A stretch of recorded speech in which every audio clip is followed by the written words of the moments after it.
আসসালামু আলাইকুম। বলো কোন প্রিয় নামে ডাকি এই গল্পের ১ নাম্বার পর্বের দ্বিতীয় অংশ নিয়ে আয়শা পড়ছি। খাওয়া দাওয়ার পর্ব শেষ হয়েছে ৮ ঘণ্টার মতো হবে।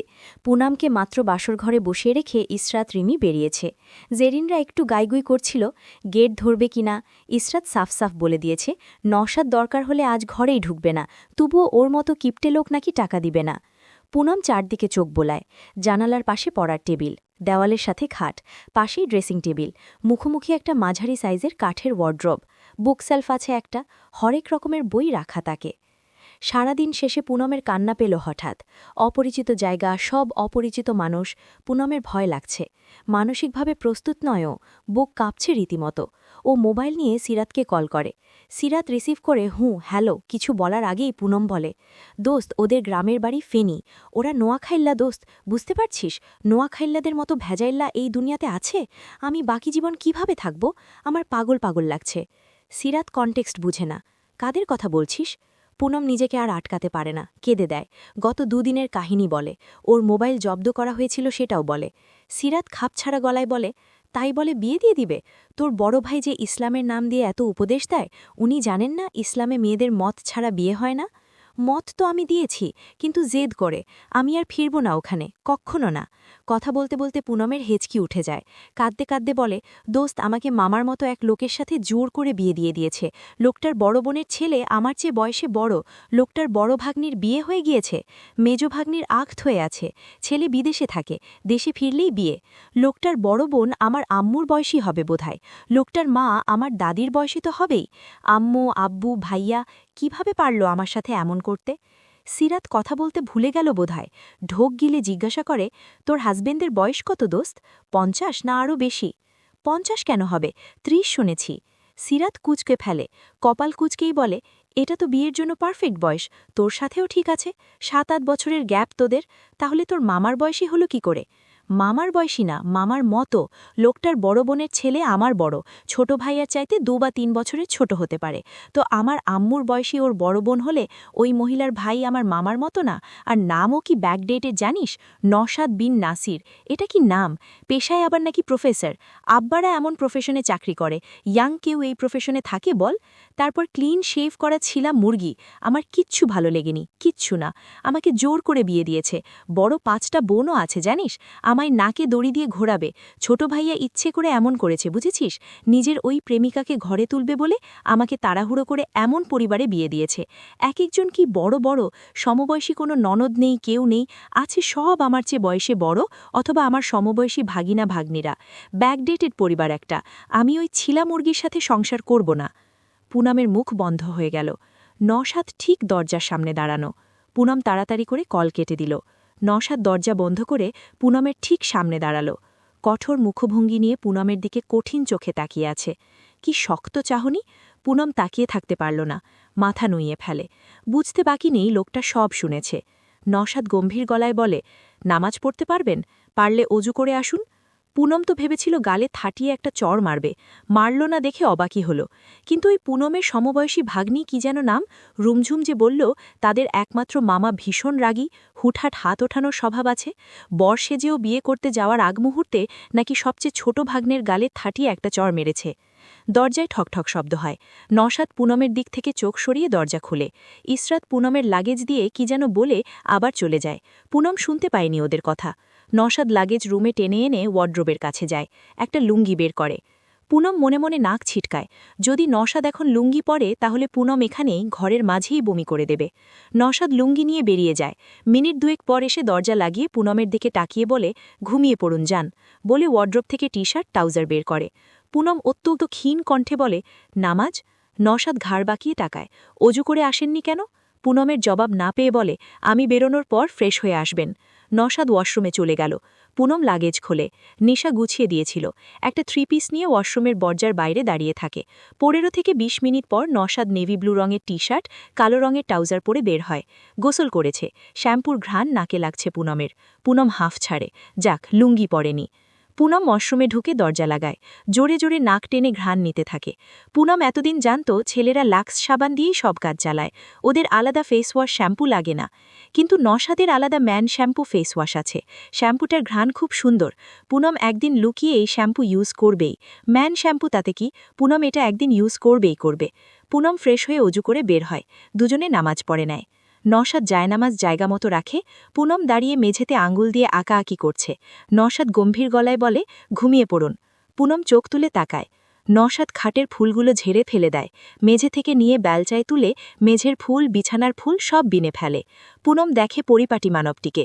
পুনমও অগোছালো নয়, নশাদও পরিপাটি। ব্যাপারটা ওর ভালো লেগেছে। নশাদ মোবাইল নিয়ে খাটে বসে, সময় দেখে। ঘুমিয়ে পড়ছেন না কেন? কোন দিকে ঘুমাবো? দেওয়ালের দিকে যান। পুনম উঠে দেওয়ালের সাথে চেপে শুয়ে পড়ে। নশাদ কাঁথা এগিয়ে দেয়। পুনম কাঁথা দিয়ে নিজেকে পুরো প্যাঁচিয়ে নশাদের দিকে পিঠ দিয়ে শুয়ে পড়ে। ঠোঁটে ঠোঁট চেপে শুয়ে আছে। যদি লোকটা সুযোগ নেয়, যদি পুনমের মতামতকে দাম না দেয়, পুনম আটকাতে পারবে না। আবার জোরে করলেও এইসব লজ্জার কথা কাউকে বলতেও পারবে না। চোখে পানি চিকচিক করছে ওর।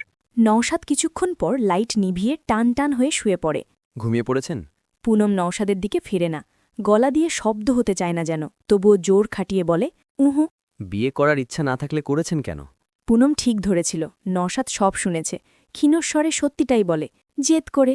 সংসার তো করতে চান না, পরশু আপনাদের বাসায় গেলে আর এখানে আসতে হবে না। আমি ওখানে যাব না, নওশাদ শক্ত গলায় বলে। তাহলে এখানে থেকে কি করবেন? আপনি তো সংসার করতে চান না। সংসার না করতে চাইলে আপনাকে রেখে লাভ কি? আমি বিয়ে করেছি সংসার করতে, পুতুলের মতো সং সেজে থাকতে নয়। আমি সিনেমার ডায়লগ দেব না। আপনি আপনার মতো থাকবেন, আমি আমার মতো থাকব। আর 10টা পুরুষ মানুষ যেভাবে সংসার করে, আমিও ঠিক সেভাবেই সংসার করব। আমি কি বলেছি আমি এখানে থাকব না, সংসার করব না? মন থেকে না মানলে কিছুই ভালো হয় না। আমি জোর জবরদস্তি চাই না। পুনম চুপ করে থাকে। নওশাদ নিজের মতো বলে, আপনি প্রথমত মন থেকে রাজি নন। আপনি আপনার পরিবারের সাথে জেদ করে বিয়ে করেছেন, এখনও জেদ করেই টিকে আছেন। কিন্তু দুদিন পর টিকে থাকবেন না। আমিও আজ ছাড় দিয়েছি, দুদিন পর দেব না। তখন কোলাহল হবে, অশান্তি হবে। আমি চাই না এমন কিছু হোক। সময় থাকতে থাকতেই সিদ্ধান্ত জানিয়ে দিন। পুনমের বুক এতটাই জোরে ধুকধুক করছে, ও নিজের হৃৎস্পন্দন নিজেই শুনতে পারছে। নওশাদ বলে, আপনাকে দুটো অপশন দেওয়া হলো। 1, সংসার করবেন না, সব ডিসমিস, পরশু গেলে আর আসতে হবে না, ডিভোর্সের ব্যবস্থা করা হবে। 2, যদি আসেন তাহলে আপনাকে সংসার করতে হবে, কঠিনভাবে পুরো দমে সংসার করতে হবে। ওখানে জোর জবরদস্তি, স্বৈরাচারিতা, রাগ, অভিমান, ভালোবাসা সব থাকবে। আপনার আর আমার মধ্যে যা হবে সব 4 দেওয়ালের মধ্যে থাকবে। এখন সেটা ভালোবাসাই হোক বা রাগ অভিমান হোক। আপনার আগামী জীবন আপনার হাতে। উত্তরটা খুব সোজা, হ্যাঁ অথবা না। আমি কারো জেদ বয়ে বেড়াব না, আপনাকে কোনো কিছু নিয়ে দোষারোপও করব না। নওশাদ এমনভাবে এতক্ষণ কথা বলেছে, পুনম খেয়েই হারিয়ে ফেলে। খাপছাড়া গলায় ক্ষীণ কণ্ঠে বলে, আমি পড়াশোনা কমপ্লিট করে নিজের পায়ে দাঁড়িয়ে চলে যাব, তখন আপনি আর একটা বিয়ে কইরেন, নতুন বউয়ের সাথে সংসার কইরেন। পড়াশোনা করতে যে টাকা লাগে ওটা ভাইদের কাছ থেকে খরচ নিবেন? কেন আপনি দেবেন? নওশাদ কেমন করে যেন হাসে। আমাকে আরেকটা বিয়ে যদি করতেই হয় তবে করলাম, সমস্যা নেই। কিন্তু আমাকে যদি আরেকটা বিয়ে করতেই হয় তাহলে আমি আপনার পিছনে টাকা খরচ করব কেন?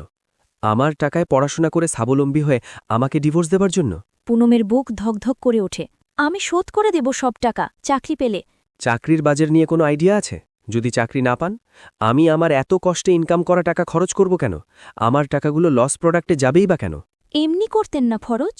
এমনি অবশ্যই করতাম। এখন এমনির সাথে তো অমনির সম্পর্ক নেই। আপনার সাথে আমার ভবিষ্যৎ নেই। যেখানে ভবিষ্যৎ নেই ওখানে খামোখা খরচ করতে যাব কেন? আমি তো বলিনি আমি চলে যাব, আপনি আমাকে জোর করে এটা বলাচ্ছেন। আমি তো আপনার বলা কথাই পুনরায় আপনাকে দিয়ে বলাচ্ছি। এভাবে হয় না, অন্তত জেদের বসে সংসার হয় না। নওশাদ তেজ নিয়ে বলে। পুনম কিছু বলে না। নওশাদ উঠে বসে, বলে, আর আমি প্রফেসর নই, এখনও ওই পর্যায়ে যেতে পারিনি। আমি লেকচারার।